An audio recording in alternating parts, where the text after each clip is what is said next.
We are live. Great. Love that. Love that for us. Let's have a little look.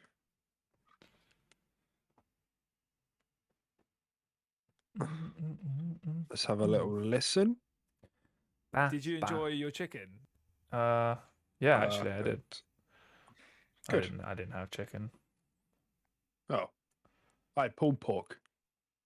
I had pepperoni pizza pasta bake. Lovely. Very nice. Love a pasta bake. Yeah, me too, man. Pasta bakes are good. You don't like a tuna pasta bake, though, do you? You don't like tuna. Is it just my imagination, or do you not like tuna? It's your imagination. Yeah, no, I love tuna. Oh, really? I've never ever What? seen you or heard of you eating like tuna mayo or like tuna. Like, you need to update me more about your meals. I need to stay in the know. Now. Yeah. Next time, I'll tweet you next time. I'm feeling embarrassed. I'll report it to the press next time. Yeah, please do. Heck eats fish. Yeah, I like fish. Do you still not like peas? Peas? Yeah, peas. You didn't like peas, did you? You don't like peas. I mean, I wouldn't say I didn't like them. Like, they were okay, but like, I never didn't like them. I always ate peas if they were on my plate. You don't like mushrooms either. No, I hate mushrooms. Yeah, I still can't eat mushrooms. I bite into one and I So- gag. I can't do that. So mushroom like F tier, pea like D tier, or C tier. Where's P? Oh, no, I'd say peas like C tier. Like, I don't mind. All right. I don't mind a pea. It's not Damn. my favorite. Well, I've really done you dirty. Like you're always the person I use as an example who doesn't like peas. Why? Sorry about that. Yeah, sorry. Where did this come from? I don't know. I feel like you said when we were younger that you didn't like peas. Well, And by the sounds of it, you don't like peas. It sounds like you tolerate them. yeah, I don't mind them. I had peas the other day, but like, yeah, I mean, like, I think when we were younger, yeah, sure, like I would always choose like sweet corn over it. Like, sweet corn's kind of fire. Oh yeah, I mean, who wouldn't? Yeah. Yeah. And broccoli's S tier. But it doesn't do anything, really. Yeah, broccoli's S tier, dude. A nice bit of tender Really? stem is S tier. I mean, tender stem is good, but yeah, I don't know. I think broccoli is great, but like roasted. Steamed broccoli can fucking do one. Boiled broccoli can fucking do one.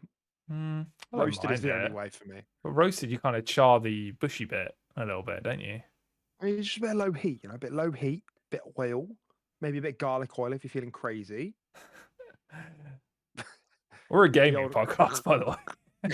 Salt and pepper. So far, all we've done is open the show for 3.5 minutes and talk about food. Talk about vegetables, really. Yeah, only vegetables. Trying to think what else. I like a good carrot. Yeah, carrots are good, man. You just can't really go wrong with a carrot, can you? Help with your night vision. Yeah, very versatile. Did you know that was a myth spread in World War II? Like It's an not a myth. intentional, that's a psyop. Carrots. Carrots.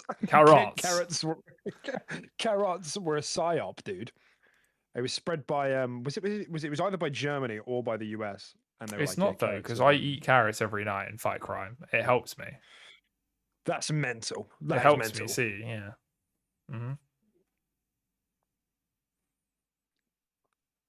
Are you sure you're eating carrots? Who's feeding them you? Like how you get? I love that. That's your question. Not the fighting crime part. That part's yeah. You understand that's legit. Who's your supplier? Are you sure you're eating carrots when you fight crime? Well, it's peas. This whole time. Nah, I'm not doing peas. Damn. All right, then. Well, I suppose we should probably talk about Games. something related to games, right? Yeah, let's do it. Okay. Okay. In that case, hi, ladies and gentlemen. Welcome to the 145th episode of the Quick Resume podcast. We are the go-to podcast for Xbox and platforms where Xbox exists, and games where platforms where Xbox games go to. You should just have it like as a card, like in front of you, just like I should. sellotape. I really should. Or something. I should. In fact, I should just record it and have it as a soundbite, shouldn't I? And just play it like fucking cream frige. Yeah. Cream frige. You should, yeah. And that should just be our intro, yeah. So low effort. I kind of like. It makes it so authentic though. Like, I kind of like that. It's like I just can't make sense of it. Yeah. And we've done this 145 times, and I still can't make sense of it in the first opening 30 seconds. Yeah, and I think that fucking speaks volumes to their not necessarily their strategy, but how they're communicating it. Like Jesus Christ. Yeah. Absolutely. Well, if you're new here, my name is Deck. That guy over there is Tim. Hey, everyone. And it's it's been I guess it's been a kind of quiet week. I suppose maybe not in the wider gaming industry, because in the wider gaming industry we've had things like the PS5 Pro get revealed. You know, that caused a big hullabaloo. That's probably going to be the main focus of the conversation today. And then like just as I was just earlier today, Xbox had some more layoffs, not for the dev side of things, more for everyone who's not dev, and it's all ABK, so I guess it seems to relate to the merger, but we'll get into that later. And Game Pass Standard finally came out today, so you know there was the whole Game Pass revamp a couple of months ago. That hit, not today actually, it was this week. So Game Pass Console is now gone unless you're already on it. From now, if you're a new user and you go to boot up Game Pass, you'll have Game Pass Core, Game Pass Standard, and Game Pass Ultimate. Okay. So got that to go on as well today. So, Tim, I can see you've said you've completed Sea of Stars. I can see you're very proud of yourself. Talk to us about Sea of Stars. Yeah, no, I didn't complete it. That was a bluff. I was hoping you wouldn't bring it out. God damn. No, I'm kidding. No, I did. Of course I completed it, man. Oh, he's good. He's good. Yeah, no, yeah. So finally wrapped up Sea of Stars. For those who don't know, it didn't actually take me that long to beat, but like I just took a break between it to play. What did I play? Was it Persona? Or was it something else? No, I think I started Sea of Thieves after Persona. Sea of Thieves, nice. Sea of Stars. Sea of Thieves, no completing that game, dude. The grind is real. But yeah, regardless, I basically took a little break from it and then came back to it. So like I actually probably beat it in like, I think it was about 24 to 25 hours, my total game time, which is like really sort of standard. You know, it's the sort of time everyone completes it in. So yeah, no, that game was really good, man. Yeah, I definitely agree with all the hype surrounding that game, like 100%. Like it's really weird. Like it was one of those games that I was never like buzzed to like hop on and play like at like the end of a day, but as soon as I started playing it, you just get sucked in and you just like hours pass and you're like, oh wow, shit, like that was really good. And like the storytelling's pretty good and the art style is just wonderful, and it's just, yeah, it's very engaging in like loads of ways. And like weirdly enough, I've like completed it and I feel like there's like this gap. I miss it. Like I actually wouldn't mind playing more. So yeah, I think overall, yeah, very good game. I think they did a really good job with making the combat very, always kind of kept you on your toes and was quite intuitive, I feel like, because obviously turn-based combat can be a bit, you know, like sometimes you can play the game fucking one-handed, but like this game was always quite good where even like the enemies attacking you, you could always like time your blocks to reduce damage taken and like build combo points and stuff like that. So you were always doing something. And every time you did an attack, you could, if you perfect timed it, you got extra out of the attack, more damage, more MP, like that sort of stuff. So it just kind of made it quite interactive all the time. And like a lot of the moves were like interactive, like you throw like a boomerang and it hits an enemy, it comes back to you, you bounce it back, and you can do it like 20 times. You know, you can just keep going as long as you're timing it. So yeah, it just quite a good job at making turn-based combat quite engaging. And yeah, good story, start to finish, I think. Relatively cliche. I think a lot of times it was one of those games where it's just like, you know, it was just like that one more thing all the time. Just like, oh, you go get the flask of time, and you're like, oh, cool, I'll get the flask of time, and then it's final boss time, And it's just like, oh, now you got the flask of time. That's fantastic, but it's a bit volatile, so we need the waters of Avalon to actually calm it down. And you're like, okay. Then you get the waters, and they're like, well, now we need like some sort of like mechanism to like control it, and it just kind of keeps going like that. Like a bit of a carrot on a stick kind of thing. So there was a couple points I eye rolled like that as they just kept introducing new things, but like it never got like annoying, like really annoying to be honest. And yeah, I'd probably, if I were to give it a score, I've been kind of bouncing between 8 and 8.5, but I feel like I'm going to give it 8.5. I feel like there wasn't Nice. actually that much wrong with it, to be honest. It was just a really good time. I felt like it wrapped up in a good length of time as well. It didn't really drag on like Persona did and all those kind of games do. You know, it was like a nice day length game, you know. And yeah, great time. Fantastic. You've been you've kind of been Mr. Turn-based this year. Well, yeah, just Persona and Sea of Stars, really. It's Final Fantasy not Oh yeah, turn-based? I guess you can include Final Fantasy in it a little bit. It's kind of It's just all the turn-based. It's Japanese like games. it's like active combat and kind of you can pause it or slow down time to queue up things. So yeah, I guess you could categorize it like that. And I've got Metaphor on pre-order, so that'll be another one. So yeah, you're right. I have been playing a lot of games like that this year. I've been playing a lot of JRPGs this year, to be honest. Do you really have? Yeah, it's been it's definitely been the year of JRPGs for sure. And yeah, I'm not slowing down, dude. Like I kind of want to keep playing more. Like I kind of want to start up Octopath Traveler. I was looking if Dragon Quest 11 was still on Games Pass. You know, the Echoes of Elusive Age. It's not anymore, unfortunately. Damn. But I started that. I got about 10 hours in, and then something else caught my attention. So I was like, oh, maybe I'll go back to Dragon Quest because I'm really kind of still vibing with this sort of style of game right now. Yeah, unfortunately not. I'd have to spend 35 quid on it now. So sad. Cool. I mean, Dragon's Dogma is still there waiting for you if you fancy that. Not turn-based, obviously. Yeah, yeah. I'm not sure about that. I don't know. Weirdly, when you've been talking about it, it hasn't been ultimately selling it to me. It kind of, I don't know. It sounds really great in some ways, and in some ways, I'm like, kind of sounds a bit like a chore sometimes, like a game like that right now, for like the sort of mood. I mean, I'm it in. is sometimes. Yeah. It is sometimes. It is slow sometimes for sure. Like I said, it's just kind of a mood. Like it just depends, like what you're feeling. If you're not feeling like a slower paced game for the most part, it's probably not going to be the right thing for now. Yeah. So I'm It's not good sure. though. Like But it yeah. is good, but it's Dragon's Dogma. You know, it's the same as the first one where it's like it's obtuse on purpose because it wants that to be part of the games and the systems, and that's good when you're in the mood for it. Like it really is. But there are times where you're like, just tell me where to fucking go, please. And Yeah. like there's a couple of times which I haven't done in a while where I've just like Googled like how to get to the end of the quest because I'm like, I'm not fucking around with this. I just want to get to the next bit. I'm sure it's like annoying if you like traveled like a really long distance and something happens and then it just sets you way back and you have to like travel all that way again because you didn't save or anything. Like it's those sort of things where I'm just like, is it the game for me right now? I don't know.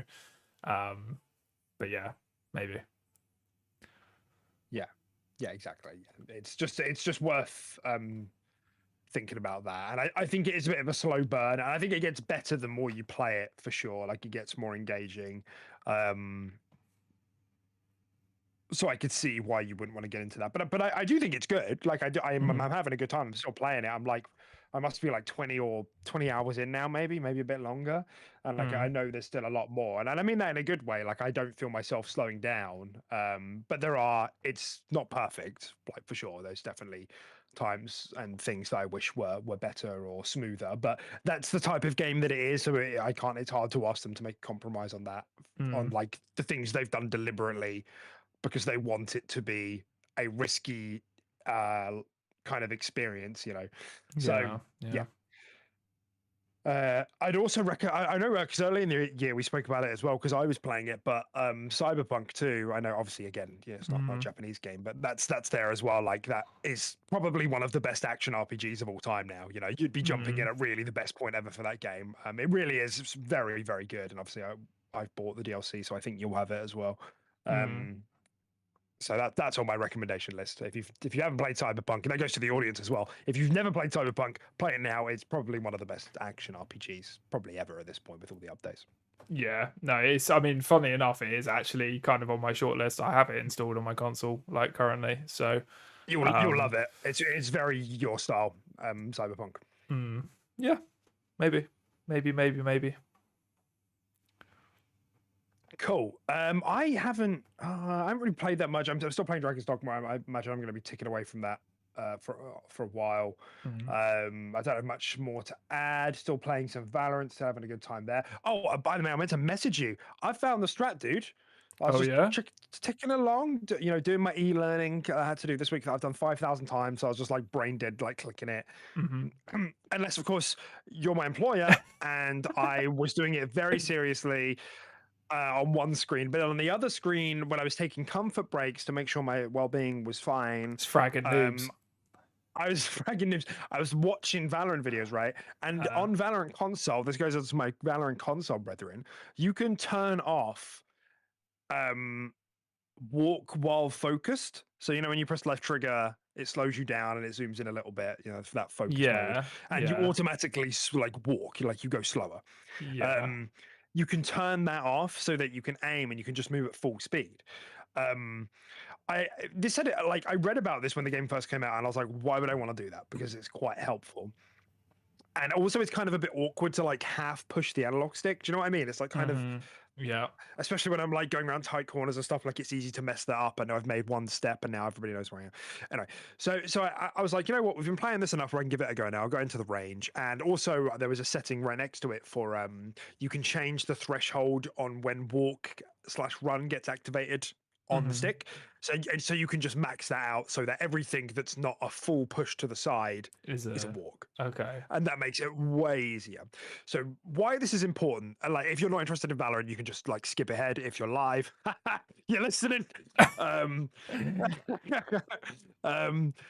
reason this is important is because you can like swing really fast. And the thing that I was thinking in my head when I was watching this, as it was explained to me, was if it's a risky peak, swing fast. If it's not risky, you can afford to go slow like you would before, like when focus mode was slow.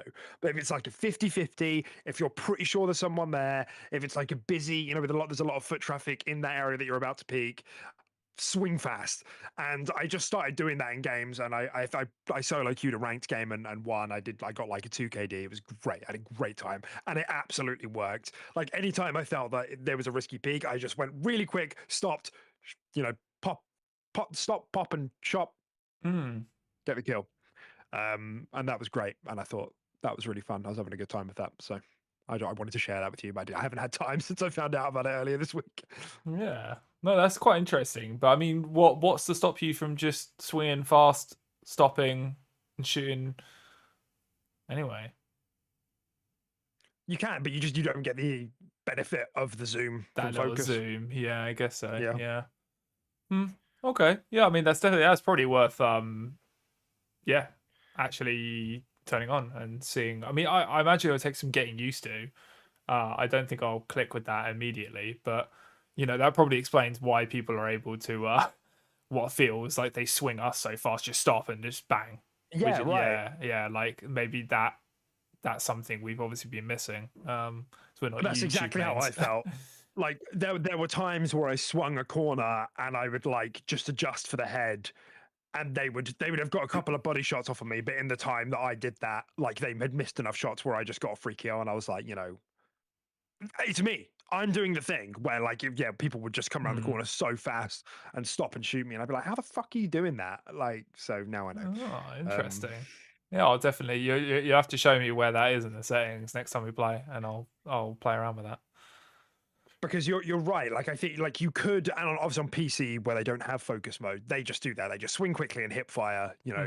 I'll first get the first bullet. But on console, you're so like programmed to use left trigger to aim before you fire. Mm-hmm. So part of it's a comfort thing, but then there is also a little zoom that you get as well. So it's like it. And also, I think the reason they've got that mode in is because most console users are further away from their TV as well. So it's like it's a bit of a compromise to zoom in.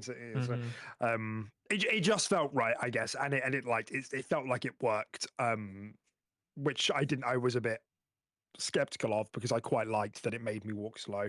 But actually, having adjusted those two settings, it felt really good. So, little tip for the console Valorant players out there. God, check you out. God, who would have thought it to be a Valorant tip podcast? I know. You're not going to believe the first, the first story that I'm bringing today. Flappy Bird is back, Tim. No way. I can't believe this. You can't make this up, can you? No, I remember playing that in our sixth form common room. You remember that?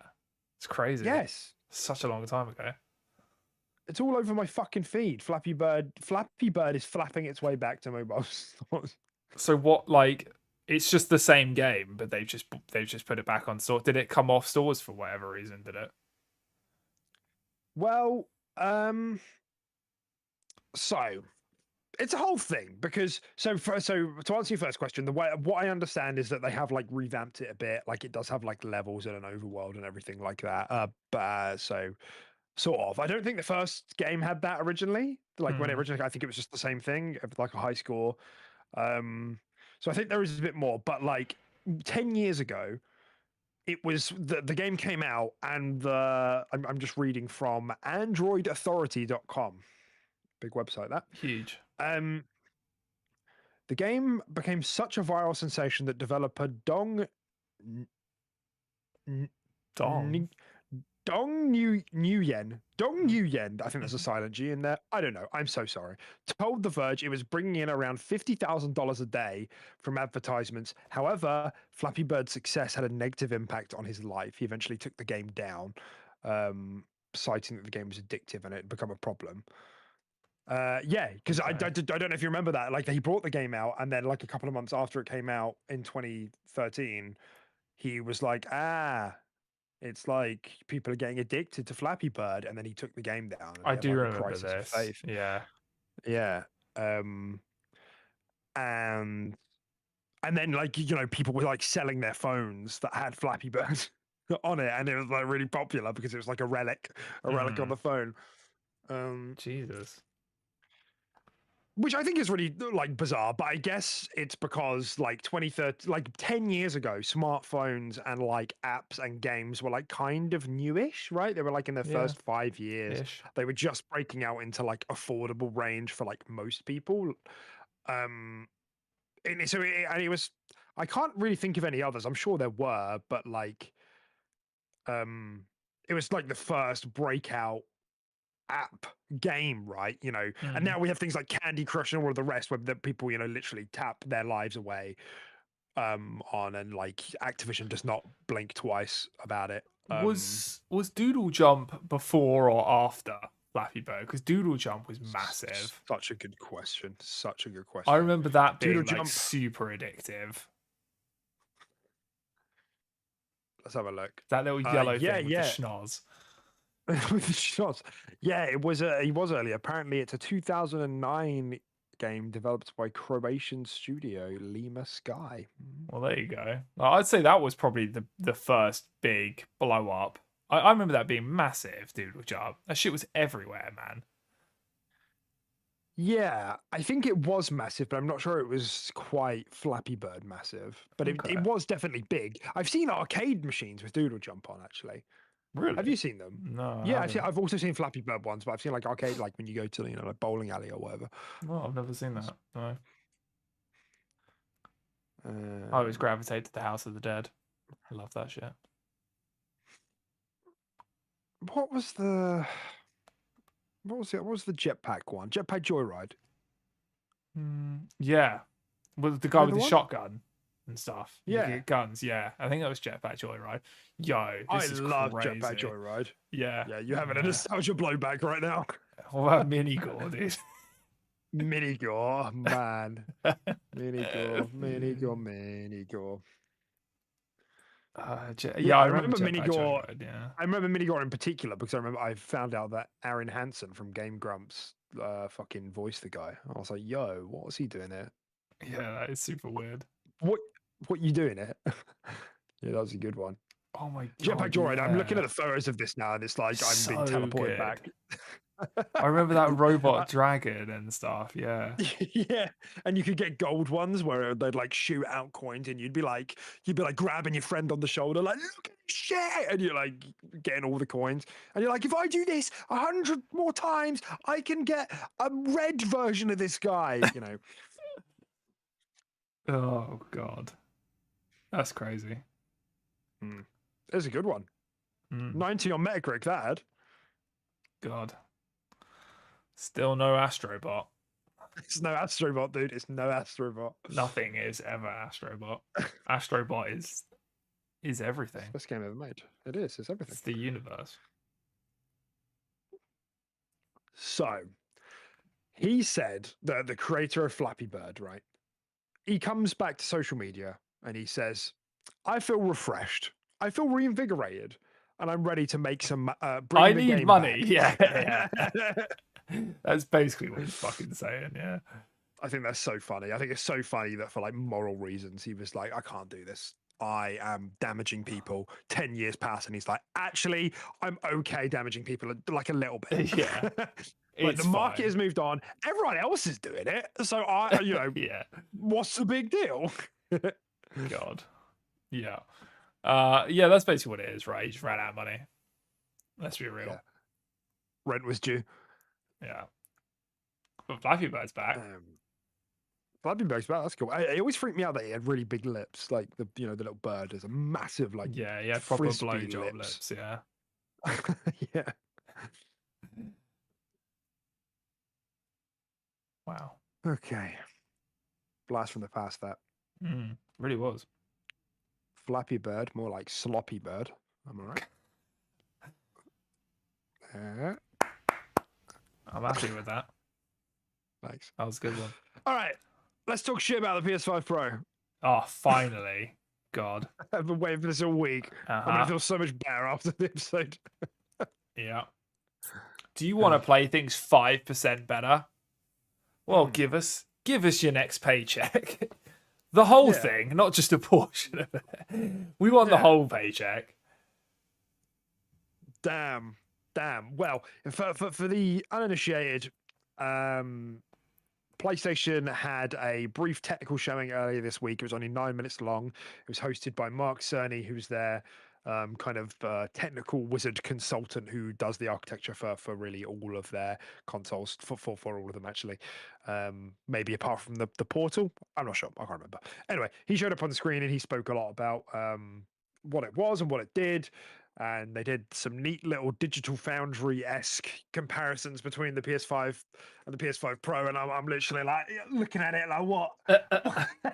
What's going on? I can't tell the difference. Although they did a really good job of streamlining the description of it all into just like, there's usually fidelity modes, isn't there? And there's also performance modes. Well, we're going to make it so you probably don't have to do that. Probably, maybe, perhaps. But sometimes there might still be modes. Oh, God. So, they used a lot of very, uncertain language, which of course they have to because they don't know how devs really are going to make use of the tech. I think a lot of manufacturers this gen had assumed developers would make better use of the tech. I don't mean that in a, to jab, but I just mean I think they assumed there would be a lot more frame rate focus, and that hasn't been the case really for a lot of games. There's come a lot of compromises or post-launch frame rate modes, optimizations, whatever. So anyway, the reception to this whole thing was pretty poor, I would say, mostly because of the price point, which is $700, and for some fucking unbelievable reason, it's £700, which is really weird. And here in the UK, we've always gotten shafted. We've always gotten totally shafted on price conversions, but usually we get a little bit of a discount. It's like 20, 30 quid or something like that. Yeah. Yeah, I think the Xbox Series X was $500. I'm pretty sure it was £449, right? So it's like Yeah. £50 like down, which is like fine. It's just a one-to-one, like in dollar terms, this is like $950. Like if you Mm. convert £700 back into dollars, it's like $950. I have no idea what they're smoking over there to do that. Why is that doesn't have better regional pricing? And Yeah. I've heard it's just as bad in the other countries as well. Obviously, I can't speak for how much um, those currencies are worth, but I've heard it's pretty similar. So yeah, £700, and then on top of that, they didn't reveal the actual like official specs. They like gave percentages, it's like X% better and X% this and that. They didn't actually just give the raw specs, which is really sus because that makes me believe that it actually isn't that much of a big upgrade. Like there's some optimization stuff, going on, Mm. and they've got their own proprietary uh, hardware stuff. Is it hardware? I guess I don't really know. The thing that they called it, the PlayStation Spectral Super Super. Resolution or That whatever sounds it is. so dumb. Yeah, Spectral yeah, super resolution. yeah. It's quite funny, isn't it? Like that's like the big thing that's gonna like crank up the fidelity. It's like Nvidia's DLSS, which is people the devs talk about that like really positively because it like reduces the burden on GPU. It makes games look really crisp without taking up the like so much processing power to actually crank out native 4K, and so that frees up space to make frame rates higher. Mm. So it's their version of that. Um, but the fact that they haven't shown the raw specs makes me believe that the raw specs aren't actually that much higher, and that they're hoping that is going to be doing the heavy lifting. Yeah. So it's, yeah, a lot of stuff to throw out, but generally, as I said, it's been a bit of a negative sentiment all round, and I did watch the video. So Tim, what do you think? What's your like kind of reaction? Did you watch the video? What do you think about this? I have watched parts of the video, like on like TikTok and stuff like that. I haven't actually watched like the full like reveal as of yet, but yeah, no, I think I'm very much in agreement with you and just its general reception being relatively negative. I wouldn't say it's like super negative. I don't think people are like, I do think some people, this is going to have an audience, I think, and it's probably going to do okay, but yeah, I think generally speaking, people are a little bit not too happy with this. And yeah, I think the main thing is just a price point, right? I mean, I just think it's really ballsy with the just the world. I mean, most places in their current economic state to release something like this is kind of absurd. I mean, that's crazy, dude. £700, and that's without the additional. So from what I hear, it's like apparently it doesn't come with like a stand. So if you wanted to buy the stand, that's separate, and that's $30, which I imagine is also a 1-to-1 ratio. So 30 quid for us. And then there's also a disk drive for $80, 80 quid. So realistically, if you wanted this whole package, let's say me and you wanted to buy this on release, and we're like, yeah, we do want the disk drive because we do want to buy, we do buy hard disks every now and again. And yeah, I'm gonna want to have it vertical and have it on my TV unit. I don't want it lying down sideways. We're gonna be spending like 810 pounds. Yeah. Yeah. £810 there. Yeah, the fact that it's priced that high and there's no stand or disk drive is interesting. That's an interesting. It's bold. It is bold. £810. That is There's so so much money. fucking crazy to me, dude. And then also just I'm still not even used to games being 70 quid these days, man. That still freaks me out. Like Yeah, I know. £810 for a console is absurd. Like you might as well just go the little bit more and just get a fucking PC rig. Like crazy, man. Yeah, Absolutely crazy. yeah. Well, this is it. This is like kind of the whole debate. As because the thing is, even though this is really expensive, like there's a lot of speculation that whatever is coming next gen from all console manufacturers is going to be more expensive. Maybe that sounds obvious because You inflation think or the whatever. Switch too? will be around this sort of price point? I don't think so. No, maybe at this price point, but it will be maybe £100 or £200 more expensive than the Switch. Yeah. Okay. As I say, I know that might sound obvious because of inflation and whatever, but generally console manufacturers have hesitated to push above that price point. Like Xbox One was also 500 or like £449. You know, it was a, and the 360 before it, like they were all like in this similar kind of range because they know if we start to go above 500, we start to get into, you know, luxury territory. If you see what I mean, like premium territory. Regardless of what the inflation is, like that's a big number. It starts to affect the way people view it, like in terms of like consumer psychology. Yeah. So this being the first console, like in our lifetimes, I think I can't be super sure, but like I'm pretty sure there were some consoles back in the day that were like you know, really, really expensive. But like, you know, at least in our lifetime and in modern times where we've had a console this pricey, it's definitely triggered quite a lot of different but then you got like could you argue like a Steam Deck is a console? It's pricier, right? I guess you could, but it's a PC as well. It is like a mini PC, you know, essentially, yeah. Yeah, not that most people would use it for PC reasons, but you could. So that you could argue that it's a different value proposition in that sense. But but it does have cheaper models, doesn't it? Like I think the cheapest model was like £300. Yes. That sounds a bit cheap, but yeah, they do have cheaper models. I still think all of them were sort of like 400 plus, but I could be wrong. I haven't given it too much look. There is some on sale right now. Oh no, just add to cart. Very interesting. So typically just RRP without the sale. The cheapest model is 310. Okay. All right. Sure. And that's 64 gig on the LCD. 64 gig. Jesus, it's nothing these days. Yeah.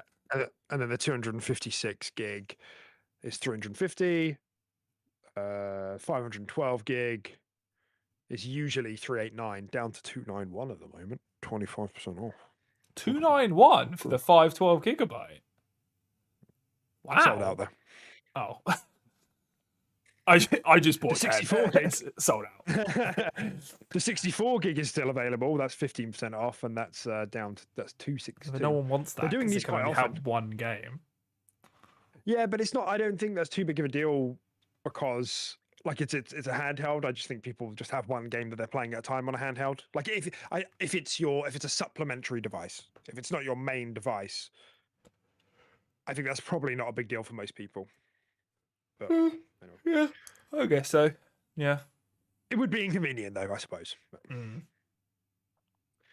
And then then they've got their OLED models, and the biggest OLED model at 1 terabyte storage is 569, and the one before that, 512 gigabytes on the OLED is 479. So it gives you an idea of the price range. But yeah, generally on the somewhere between 250 and 550 really. So that still doesn't reach the heights of the PS5. No, not even close. Yeah.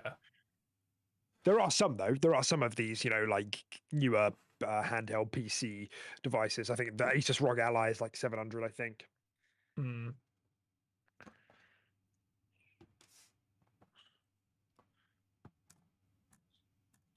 didn't think it was that pricey, but so like 600 from what I'm seeing, but they might have a new model now. But there's a lot of them these days. But some of them do definitely get pricey. So what's the deal? Like, is like, how do we think this is going to perform? I guess the only thing we should probably just amend as well is that one of the reasons you could argue why it's this price point, like 700 and not 600, is because it's 2 terabytes. So it does have like a nice bit of internal storage. Yeah. As far as I'm aware, the PlayStation OS is a bit greedy in terms of taking up some of that storage, but still, 2 terabytes is quite nice. So, but yeah, what do you think? How does this perform?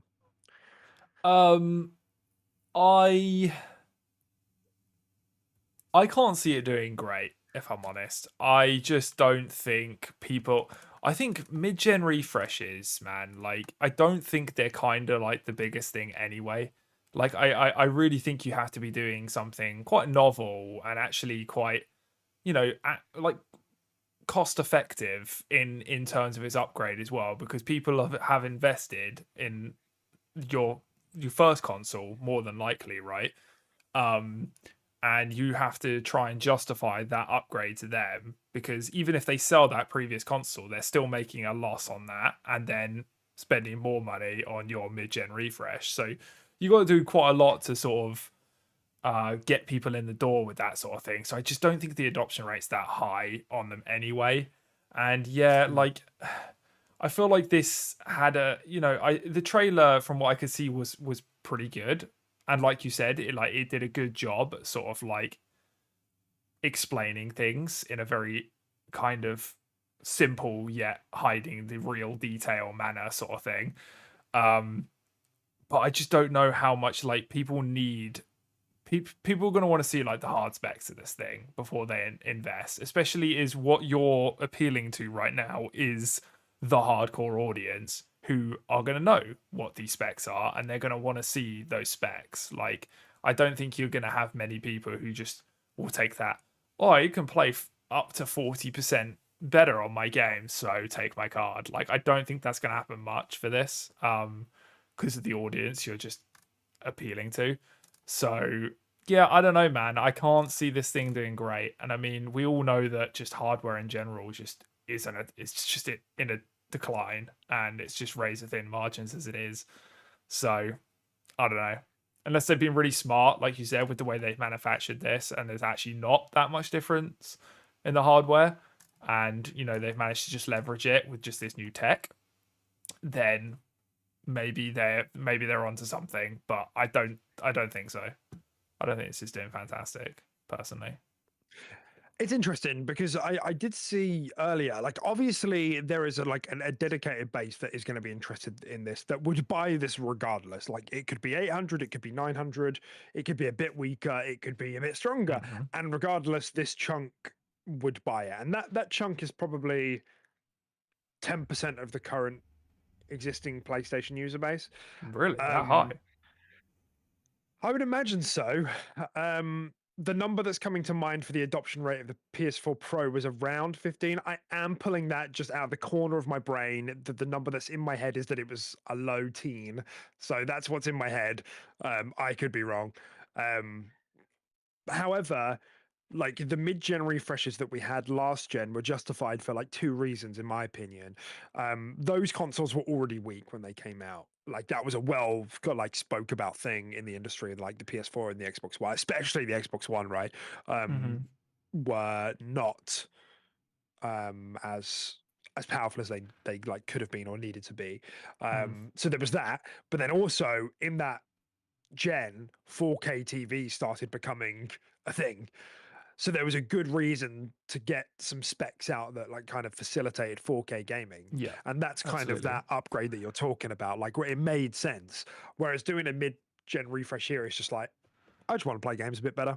Yeah, And that's like is fine. it Like is there's going this to be a thing base for that. is this thing going to be able to adopt like 8K?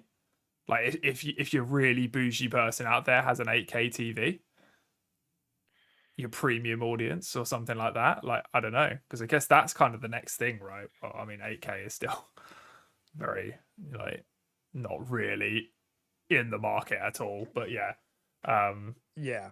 weirdly enough, even though it's kind of been around for a little while, yeah, weird, but It's just not. It just hasn't really broken into the into affordable. the mainstream. Yeah, Yeah. exactly. Yeah, like 4Ks were the same. They took a while, but then once they did, they kind of sold out. They became very popular. Mm. I don't know if we'll see the same with 8K, right? Because it's just like diminishing returns, where it's like, is anything really going to support that? Like, is there? And that's like, it starts to beg the question. Like, is there a need? Like, is there like from a developer point of view, is there really a need to double the rendering of 4K, to take up all of that processing power to make something 8K when you could put that into texture quality, lighting, ray tracing, Mm-hmm. frame rate? I Probably, don't yeah. know. Maybe you might just want to try it. Maybe it'd be nice to have an option there, but that would take a lot of time away from development. Yeah, I don't know. Yeah, no, I kind of completely agree. Yeah, I mean, it's kind of impossible to say like where the tech's heading because you probably find that a lot of people said that about the leap to 4K. Like, why would we bother going higher than 1080p when we can focus on these things? And then 4K became kind of the new thing. So it's kind of hard to tell. But you are right. There's nothing to like go alongside this to justify the purchase, right? To just be like, oh, if I get this and I get this, then I'm like, yeah, I'm set for like a long time, right? And this is like I'm like peaked like right now. Um Yeah, yeah, yeah. there's none of that really going on right now. To go alongside it. Yeah, that extra incentive that it might need. Yeah. And so to come back to the question of like how well is it going to perform, this is the weird thing. Standalone PS5 like disk drives, like independent disk drives that you can buy these days to slap it onto your digital version or to the PS5 So Pro, crazy. Yeah. were selling out this week. Okay. They were selling out. Is that Online. why? There's a lot of very dumb people out there, Tim. Very, very dumb. Very stupid. That's really I don't understand. They love it, dude. They got to play Astrobot at 8K at 6,000 frames a second with HDR 600 plus.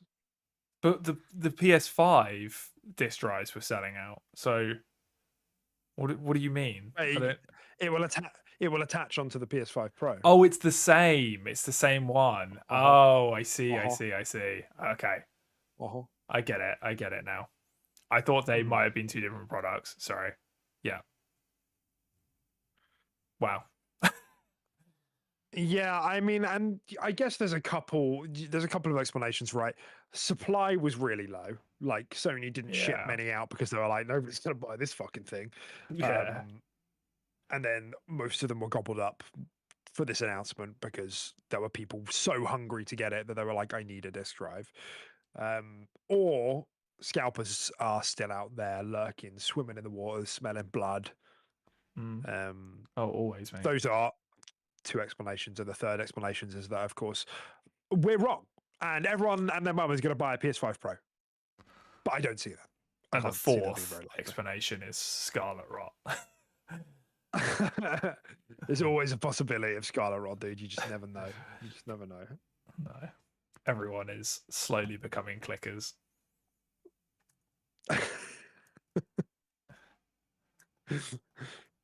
Just sitting in there, a dilapidated building, just playing Astrobot. Like the sound they make is the sound that the disk drive makes when you plug it in. Yeah, that's the clicking sound. So it's a weird one. I mean, I think there were some analysts this week who were saying, they think it's probably going to sell as well as the PS4 Pro. I mean, that's probably right. I wouldn't be surprised if it sold a little bit worse. I also wouldn't be surprised if it sold a little bit better in rich countries.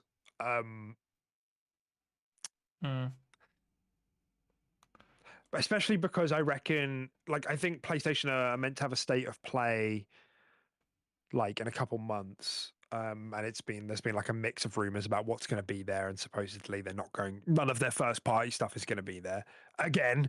But they're lining up a year which is going to be really big, the same way we had in 2023, and then even more so this year. They're going to have a year soon where there's going to be a big reveal of a lot of new first party games, and I think that's probably going to propel the sales of the PS5 Pro a bit.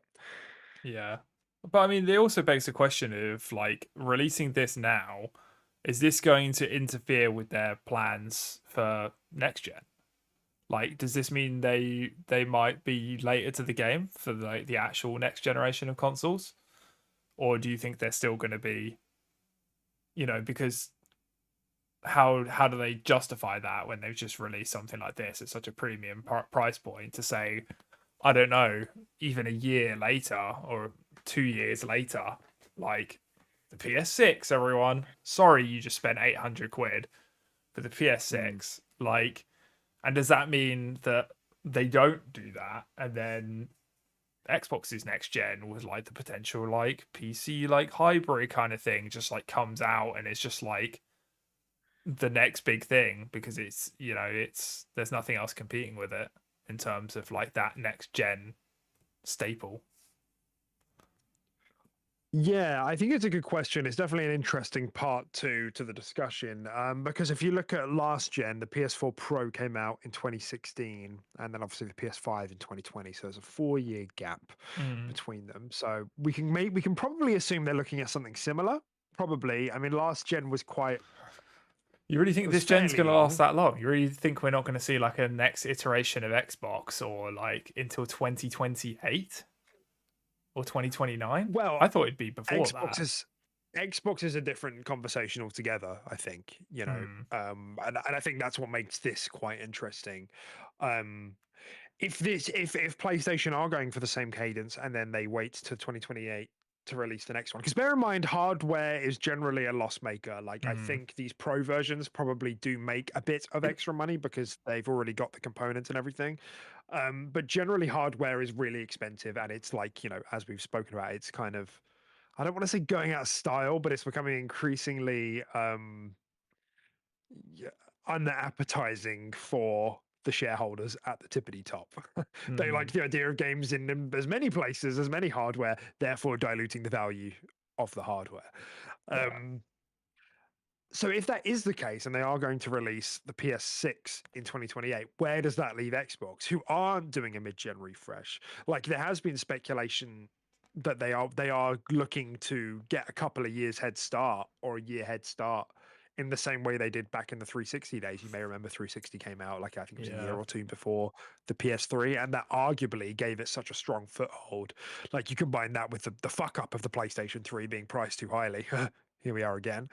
Hmm. And that gave them like a really strong foothold as a major player in the industry. So yeah, I mean, what do you think? Like, would that be a beneficial move? Like, do you even think? But especially because we're talking about whatever is the next gen Xbox and is Hmm. the handheld.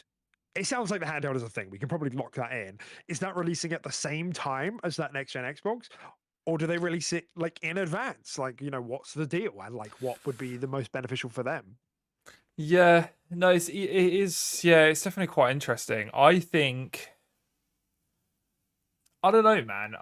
For like the next gen Xbox, like I couldn't really, I could see this happening, maybe a couple years before that timeline of like 2028. Like I could see something by like 2026, late 2026 or something like that. A couple more years, another 2.5 years maybe. And by the sounds of the direction Xbox is heading, it sounds like it's going to be quite innovative, right? And I feel like it could be another 360 PS3 story, like you were saying, like because if Xbox really smash it and they release this, yeah, like potentially even a couple years ahead, and Sony just don't have the timeline to compete to release, they're not ready to release their next gen one. They can really get a foothold back if they release something innovative, something new, exciting, um, that can play PC and it can play Xbox stuff, and then I mean, who knows where games are like later in the future? Maybe there's more PlayStation stuff around our platform by that time as well. I don't know, man. Like, I feel like you could really start to adopt a lot more users like in with that. So I do think there is like an element of there really is a time window here, and I think if you miss it, you could be making a mistake. Um, Yeah. I mean, maybe it's a funny old thing because, of course, like it's becoming more and more the case that like generations is like fading away. Like mm, we're having, like sometimes we're doing these mid-gen, sometimes we're not. Um, the cross-gen time period is like longer than ever. mm, Games are coming out on PC and console more than ever. Like it's like generations are fading away, and so why that's important is because if Xbox were to release their next gen console early, is that really that important? Are people still really going to abandon their PlayStation library to get whatever this next gen thing is like a couple of years early. Like that did happen back in the day because digital libraries weren't a thing. And to get your hands on the newest piece of tech like a year or two early, like yeah, like that was quite an exciting thing, you know, especially because it was HD consoles, you know, the 360. It was like it was a HD console, and it managed to get ahead of the PlayStation by like over a year. So yeah, like I think that made sense. But like in the day and age we are now, like what is that next big leap? Is that really a big deal? If we are talking about this PC hybrid thing, Could be. who knows how the market would react to that? If we're talking about handheld, yeah, again, like who knows how the market would react to that? You know, in our bubbles, we hear people very enthusiastic about the idea of like an Xbox official handheld. Mm-hmm. Again, like let's say that came out in 2026, would some PlayStation users be likely to pick that up? Like, with there's no PlayStation handheld on the horizon, and Xbox is like, yo, you can pick one of these up. You log in, you've got access to all of your 360 catalog if you were with us back in the day on the 360. Also, you can just get Game Pass and play all of them. You can stream, you can play it native, whatever. Would some people dip their toes in then? I mean, it depends how many maybe. games we've already thrown over to their platform without them needing to adopt any of our hardware at that point. Exactly. So at that point, do they just would a PlayStation user just not bother because they've already committed to the single ecosystem, and there would be no point in them branching into a second one? Or maybe the handheld is also like, you know, PC hybridish, you know, the way that we're hearing about maybe the mainline console will be as well, where you can have Steam on it, in which case, like maybe there's an appetite for that. You know, it's really just so hard to call what would be beneficial in the arms race. And it's what makes it so difficult to talk about the future of Xbox at this stage because everything is just so muddy, and therefore it's so hard to speak about what could or couldn't be beneficial. But it's also like uncharted waters just in terms of the industry, like as we've said, like with generations fading away and stuff happening which hasn't happened before, like, you know, games from different platforms going to other platforms, you know. Yeah, it's kind of impossible to call. Yeah, I have to admit, but I mean, I think whatever's happening, I think there's going to be some splashes made for sure. And that's the thing. I just don't really see this as that big of a splash like the PS5 Pro. Right? It's just so beige. It's just so like kind of what you expected, By the right? numbers. Yeah, exactly. They're not doing anything like that new or innovative. You know, they're just injecting it with some steroids, right? That's basically all they're doing. So yeah, I don't know, man. It definitely is quite interesting. But like you said, it's just so hard to call because you just don't really know like how much Xbox might be leaning into their next hardware, you know, based on what they're doing with their software and everything like that. So it's just, yeah, it's one of those things where only time will tell, I think. But yeah, I don't think this is going to go crazy though. I still stand by. I don't think the numbers are going to be huge on this. No, I mean it will definitely be mild. It's just like how mild. And yeah, you're right. I think that the reason why this becomes interesting is because we get to talk about how this kind of affects the timeline for console development on both for PlayStation and Xbox. So like Nintendo will just do their own thing with the Switch too. And I guess I just don't know how much.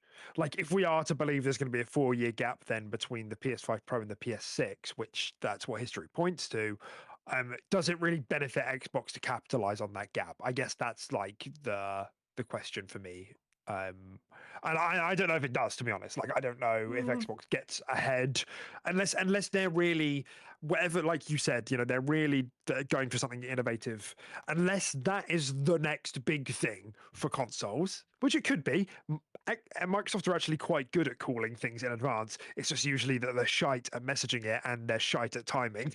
So if they manage to get those two things right, and it is the next big thing for like console gaming, then that could be really beneficial. But if it's not, then I just don't see how that, like, they could just wait until 2028 as well, and I don't think it would really change things, and the hardware would have to speak for itself as a value proposition, regardless of it coming out before the PS6.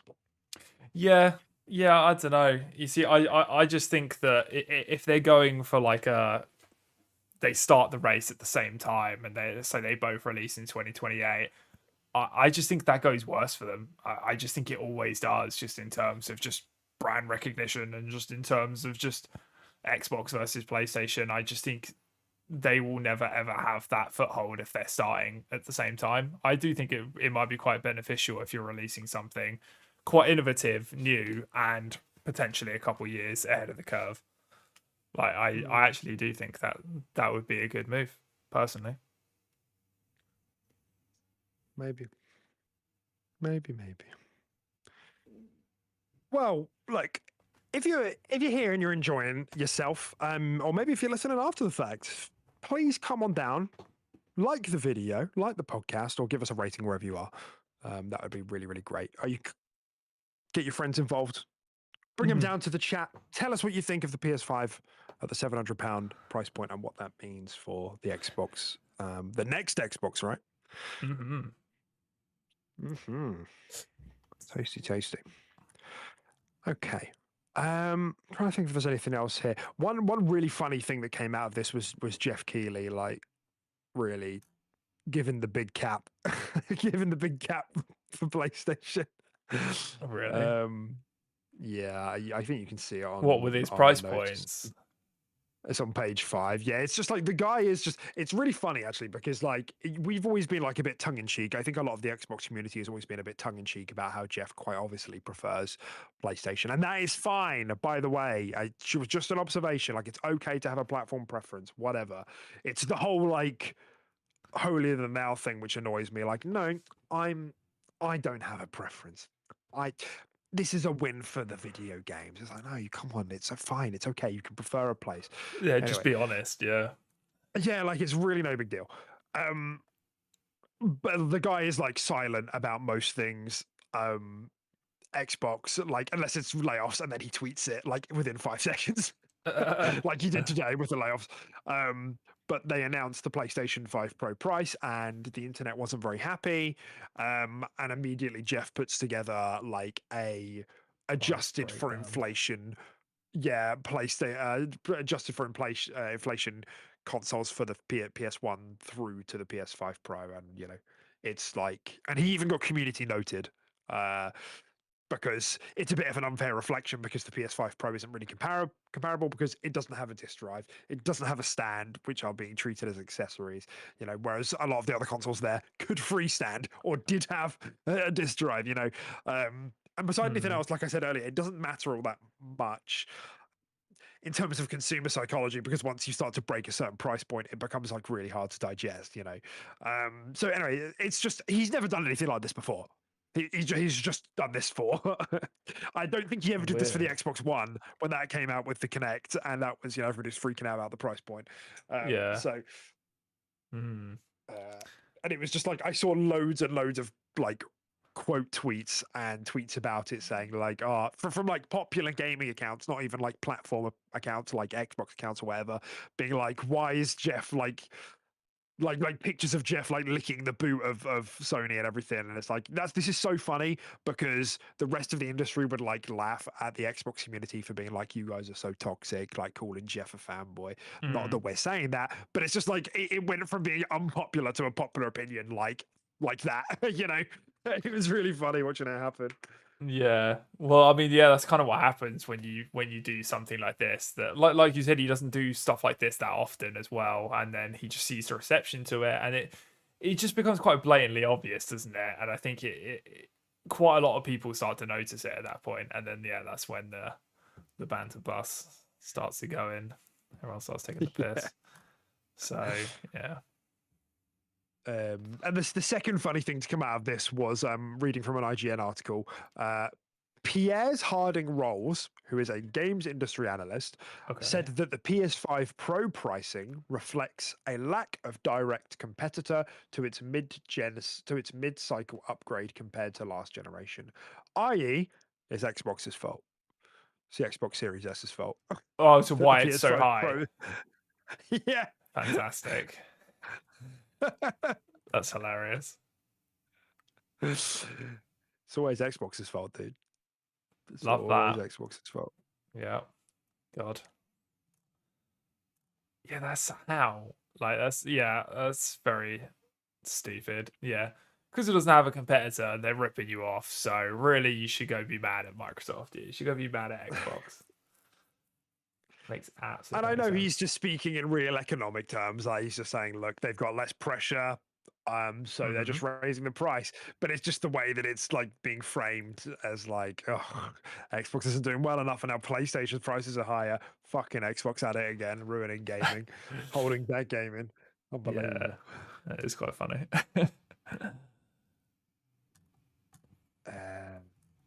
Okay, great. Is there anything else we want to say about the PS5 Pro? They've obviously it's been quite the year / couple of months for PlayStation, hasn't it? Now with Concord and then Astrobot and now this. Is there anything else that we wanted to say about this before we moved on? I don't think so. No, I think we covered most of it. Great. I guess my closing thoughts here are like, even though we've been like we've just been commentating about the reaction mostly and talking about how we think will perform and how it affects Xbox.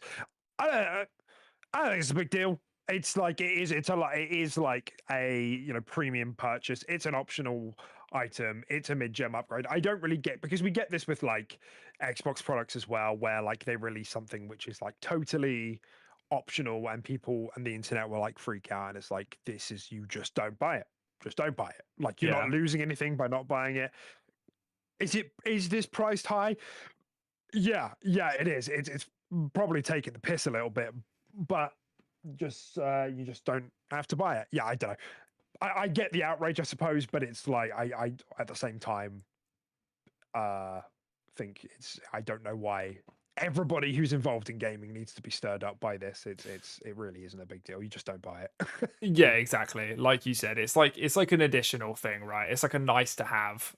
Like at this point, it's not like the consoles at the beginning of the generation or anything like that, which are far more important. Yeah, exactly. This kind of like a premium nice to have. So yeah, I'm in complete agreement.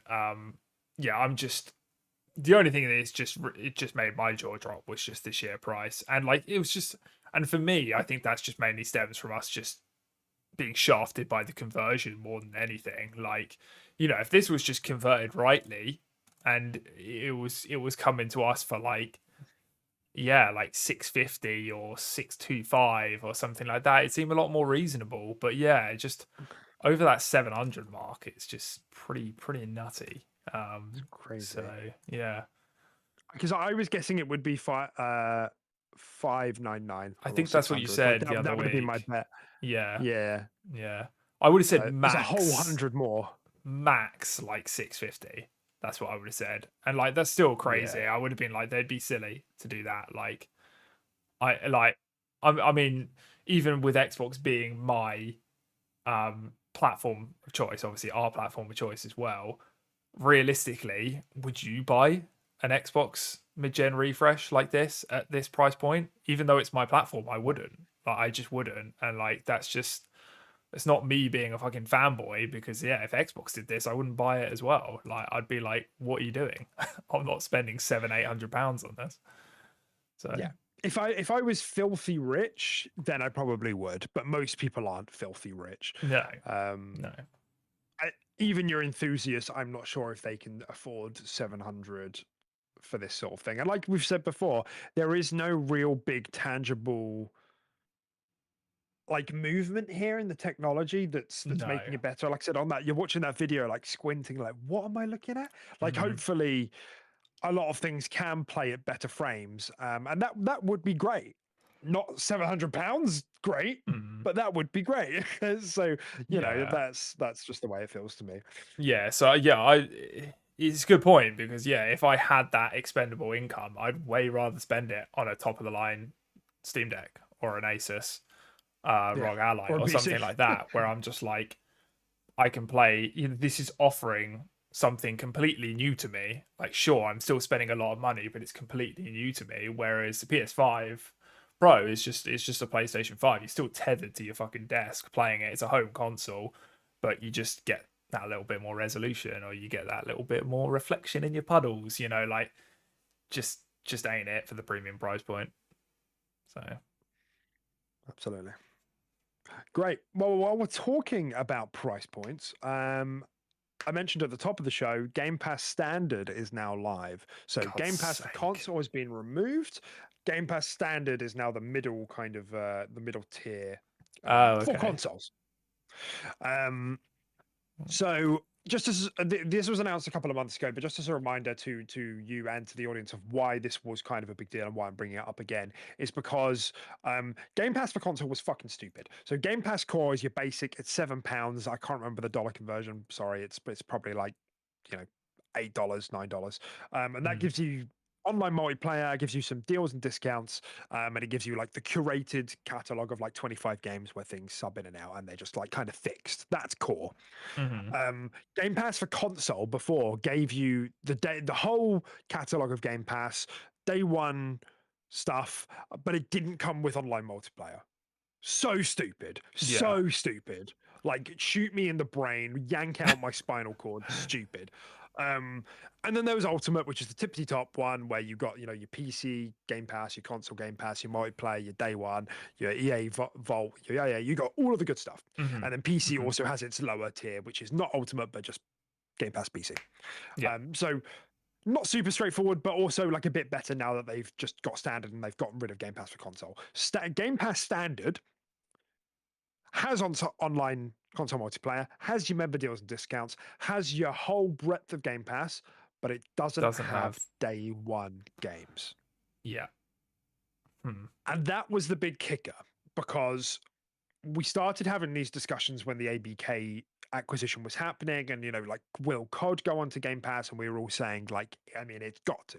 Like, if you want this strategy, people to believe in this strategy, like, it's got to. And then we got reports that it was going back and forth about would they, won't they? And then it was officially said they will. And this now seems to be the compromise. So not just have we had Game Pass price increases this year, like multiple, unless you're on the tippity top tier and Ultimate, you're no longer getting day one games. So I just kind of wanted to revisit that, because it's a bit like touch and go with me, because the original promise of Game Pass was that you would get day one games. It was like, the big thing. It was like, holy shit, like, that's such a good value proposition, especially as Xbox continues to accrue this, wonderful like catalog and library of development teams, etc. And now just to like pull that away, like, I think that's kind of cheeky, to be honest. And it's it's a bit worrying. Like, it's enough, I think, to shake the faith of some Xbox owners or subscribers or whatever, of like, what is the future of Game Pass? Like, what's happening? Are you going to do the same to Ultimate, or are day one games like always going to stay on Ultimate? Like, is this really sustainable to put fucking Call of Duty on day one? I mean, what are your thoughts like with this like coming to fruition now? Yeah, I mean, I think we all expected Game Pass to change, right? We all expected it to increase in price and stuff like that, but I don't think we quite expected this to such a drastic point. Like, I still thought there would always be at least one or two tiers where you had that day one perk, right, of games releasing on day one and stuff like that, first party games.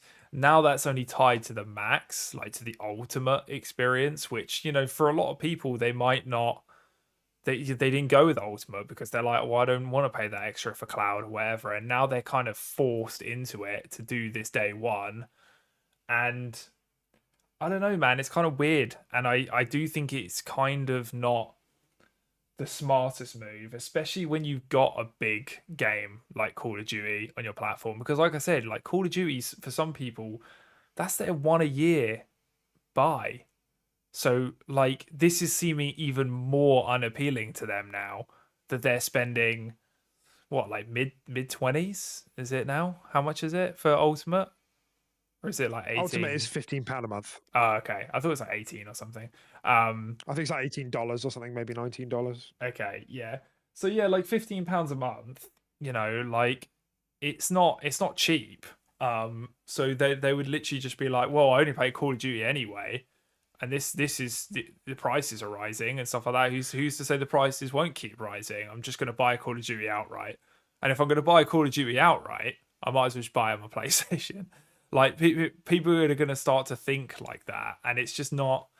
Yeah, it's not a smart move, and like you said, it kind of just makes you think that whatever they're doing and have done up till now, it was to try and obviously just get a user base and their foot in the door. And now they're reaching a point where they're like, shit, we're actually not making enough money with this. We need to start switching this up. Like it's not sustainable.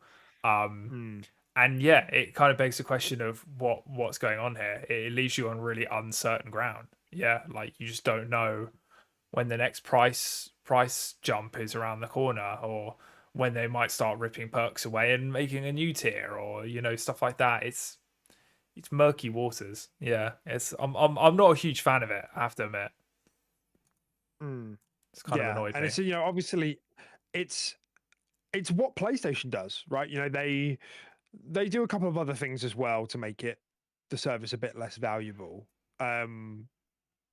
Like, for example, they remove their own first-party games, like with Game Pass standard. As far as I know, I mean, having said that, maybe this won't be the case. Maybe first-party games will come and go off standard as well, whereas Ultimate, they go in day one and they stay in day one. I guess we don't actually know that at this stage, but that model where first party games come later to the service, I think we all understand that makes sense. But this was supposed to be the thing that made like Game Pass a standout feature, and now it's not a standout feature per se. It's the standout feature of the tippy toppy luxury one, and it's still a good value. It's still a good value tier. Like you do get a lot there. The problem is that you get so much, arguably, that not everybody is going to want everything in that. Like some people are just don't want cloud. They don't want the EA Vault. They don't want the PC cross save. They are just console players and they just want the day one, the Game Pass, online multiplayer, and then the deals. And there's no way to get just that now. To me, it's really honestly, it's just a reflection of like the downstream effect of like behind the curtains strategy shifting. Like as they got Activision through the door and that fully acquired and done, they're like, great, we don't have to go ahead with how we were doing Game Pass before.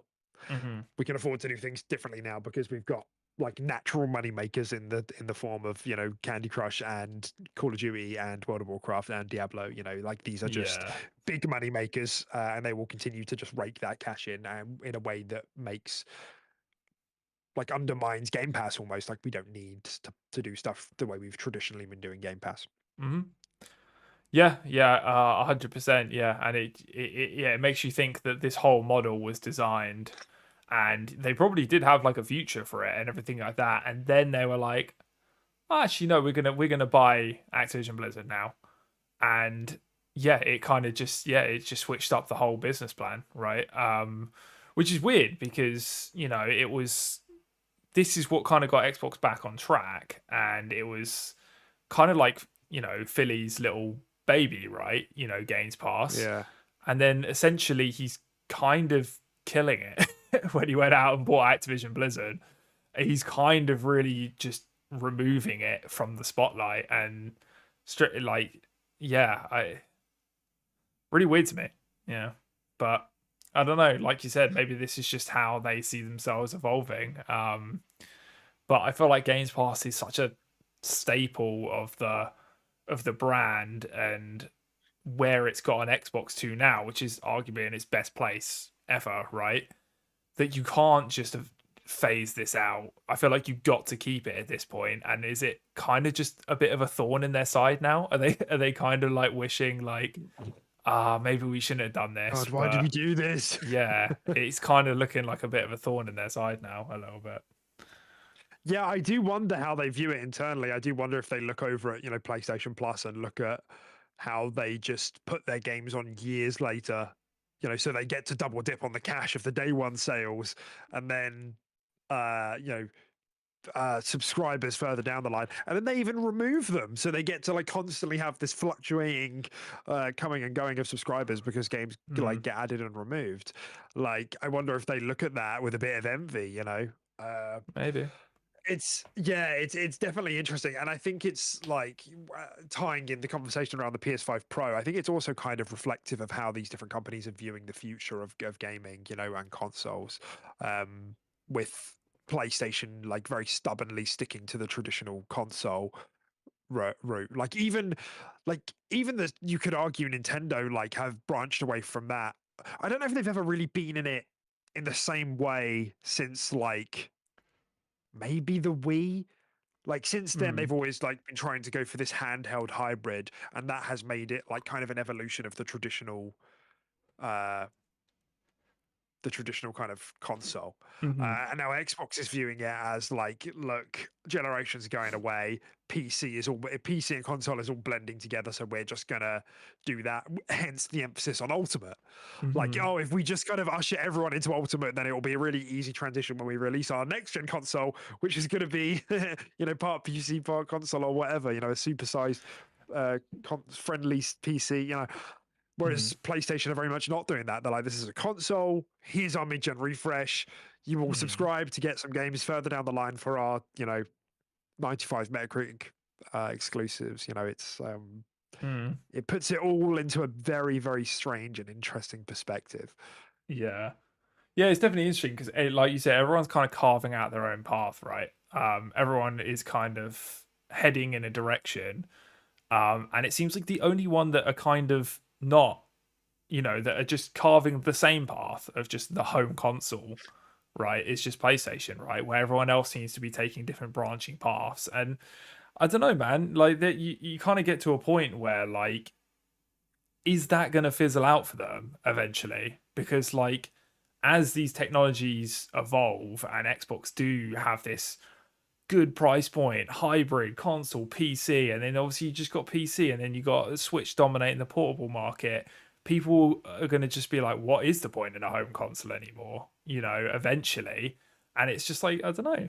Maybe PlayStation, they need to reach a point where they do become a little bit more innovative. They can't just keep releasing slightly more powerful home consoles, and rely on, their single player games like God of War and Horizon, all that to sort of carry them, which, like, as we've said, don't make them a crazy amount of money anyway. Like they're kind of weirdly, I feel like they're kind of the only ones that are weirdly kind of digging themselves a hole, like a deeper hole than anyone else, like slowly but surely, like when you think about it that way. Yeah, no, I see your point. It's just tricky because the thing is they are following Xbox, like they kind of usually do. They're just doing it slowly and with trepidation. Like they're releasing a first party game on Nintendo Switch this year. You know, that Mm, nobody would have seen that coming. Everybody freaked out when Xbox said they were going to start releasing games for PC, like in 2016 or whatever it was. And then we got to like 2019, 2020, and PlayStation was doing the exact same thing. mm, It's like so suddenly, and this is all because they're making like games are becoming increasingly expensive. And they need to get extra money. And that means PCs are becoming increasingly valuable. And it's not the thing is, it's not even PCs necessarily. It's PC storefronts like Steam and the Epic Game Store and whatever the other mm, ones are that I can't remember because I don't play on PC. They're becoming increasingly valuable because everything is just there. You know. So if we're just gonna have a console with just a series of storefronts, like an Xbox storefront, a Steam storefront, an Epic Games Store storefront, maybe even a PlayStation storefront. If hell freezes over, maybe even a Nintendo storefront.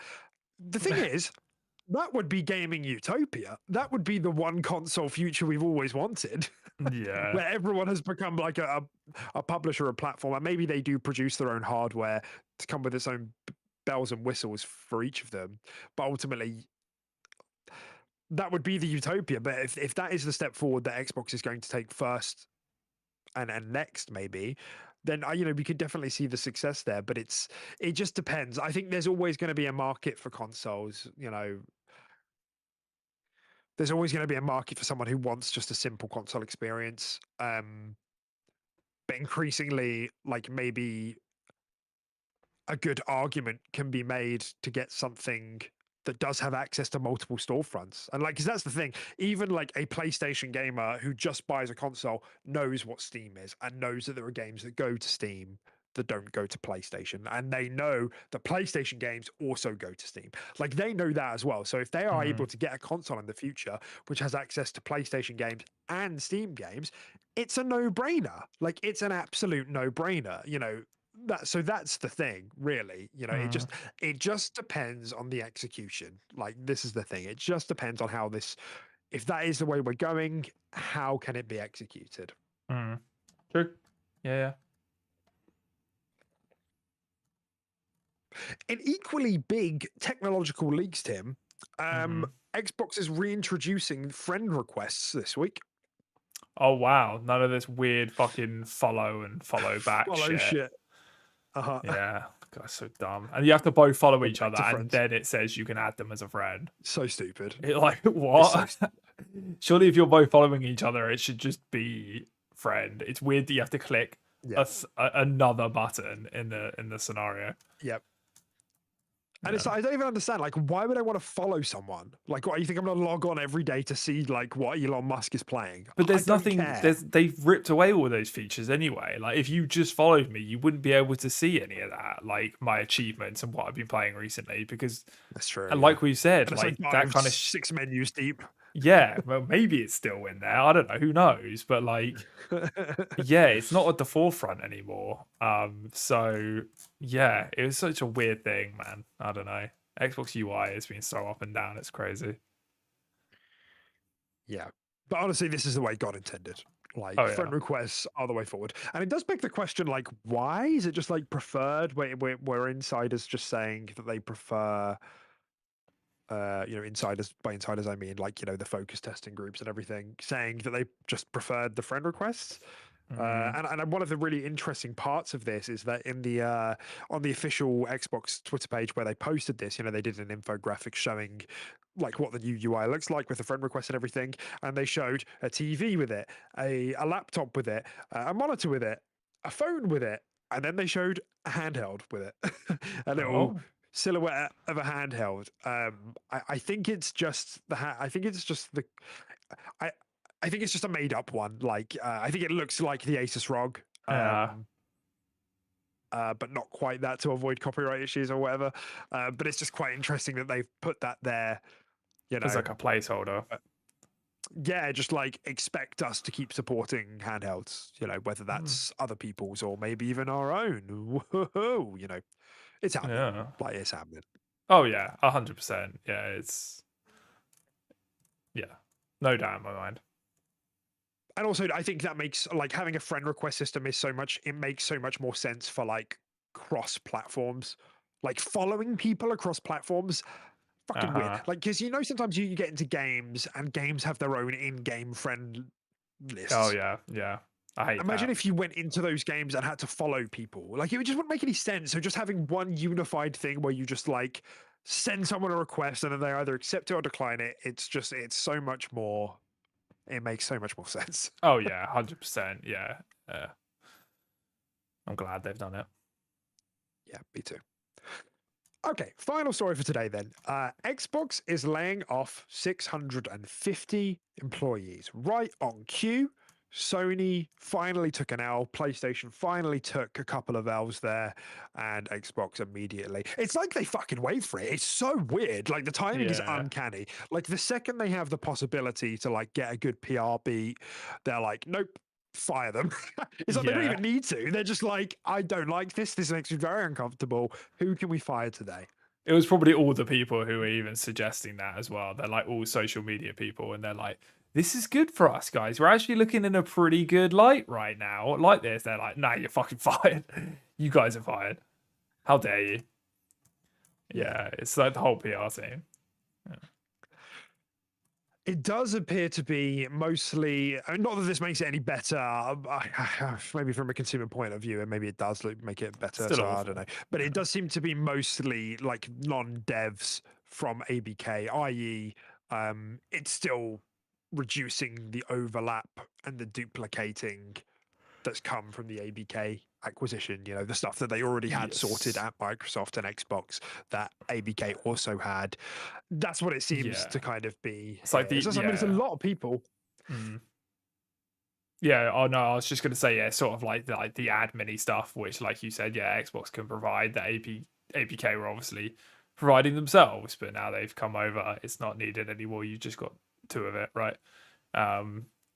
Yeah. No, 100%. I mean, these things are expected to happen. Like when companies merge, like you said, there it just is overlap, and people will just be not needed anymore. People will just be made redundant. So,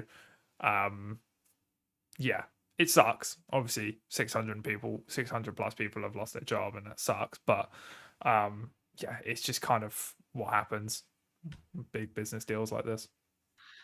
Definitely. And it's just again, it's one of those things where it's just like super lame, where we've just had a quarter, or is it the year? Might have been the year, maybe it was the quarter, where Xbox has reported like record revenues, you know, and it's like it's not a good look. Yeah. 650 people. And like I said, just the PR beat of it, it's just like it's unfucking believable. Like it really is. Just like they just have zero ability to be reactive to the market. In the way that PlayStation is quite good at, right? They always take opportunities to you know, kick other brands while they're down to make themselves look better. Xbox is just incapable of doing this. In fact, they seem to be skilled in the exact opposite. Yeah, they just jump in the hole with them. Yeah, exactly. They not even that, and they get and then throw them back out. You know, it's unbelievable, like the talent they have in doing this. Crazy. So, you know, whatever. Damn shame. And in the internal memo that Phil Spencer sent out, he did say like, oh, you know, there's no game cancellations, no studio closures, nothing like that. As we say, it's mostly devs, non-dev staff that got fired. So that's a silver lining, I guess. Well, good. Okay. Well, I mean, I think that kind of brings the show to a close. I don't think there's anything else I've got here. I don't think so. I think we covered everything.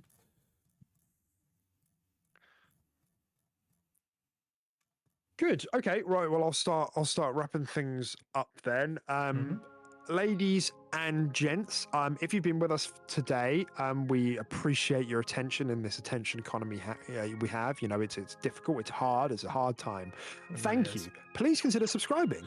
Please consider liking the video, going over to the podcast platforms and giving us 5 stars there, whatever it is. That'd be great too. Come follow us on Twitter as well. I'm getting really good at latte art, and I'm posting that at the moment, so you can follow me on that journey. That's been a real spiritual journey. What's gonna be a next? Have you decided on your, because you've successfully done the feather now, right? So what? No, leaf, or is it a feather? It's a feather, right? Oh God, it's a heart. I'm just gonna keep trying on that, I think. Oh God. Okay, I was about to say you decided on your next thing. You're gonna do like a dog. Do a rabbit, dude. That'd be cool. I'm not gonna do a rabbit. Do a rabbit. I'm just gonna master the basics, because I'm still fucking it up quite a lot. It's just two smaller, like, just do one big plodge, another smaller plodge for its head, and then just do like an ear. That doesn't sound too difficult to me. No, because that's not how it works. Because you have to. The only way you can get any sort of shape is by going through it. Yes. So you have to sever it. You have to sever it, yeah. Sever its head off. No, I can't even think about that right now. I just need to focus on getting my milk right, because that's the thing. Like, if you fuck the milk up, I've started them up. No. Too thin. We end the podcast. It's not going to work right. It's going to plop on the top. It's going to be too watery, and then you've got to go, and you've got to go really close to it and go. I might end. Anyway, that's just one of many reasons you can come and follow me on Twitter. Tim occasionally does Pokemon card pack, what are they called? Pokemon card pack openings, something like that. Yeah. And I might tweet my Marvel Snap statistics for free credits. So he gets entered into a prize draw. Free credits, dude. I don't use Twitter much, so yeah, don't follow me. That was my most recent one, dude. Look, that's pretty good. Oh, I saw it. It was great. I gave you a GIF in our chat. It's lovely. Looks like one you'd get at a shop. Like, genuinely. It genuinely looks like one you'd get at like a coffee shop. It's been hard. Not even sucking it off right now. It looks pretty good. It's been rough. Some of the coffees I've served to my wife in the last few months have looked shocking, and I've been really excited about them. And she's been like, "Honey, this is great. This is really great." And I'm like, "Thanks." Oh, and I God. take a picture and I look back at it later, and I'm like, "This just looks like." Yeah, she really does love me. Yeah, because these are awful. it's really strengthened our relationship. Yeah. Oh God. All right. Anyway. Yeah. All right. Goodbye, everyone. Bye, everyone.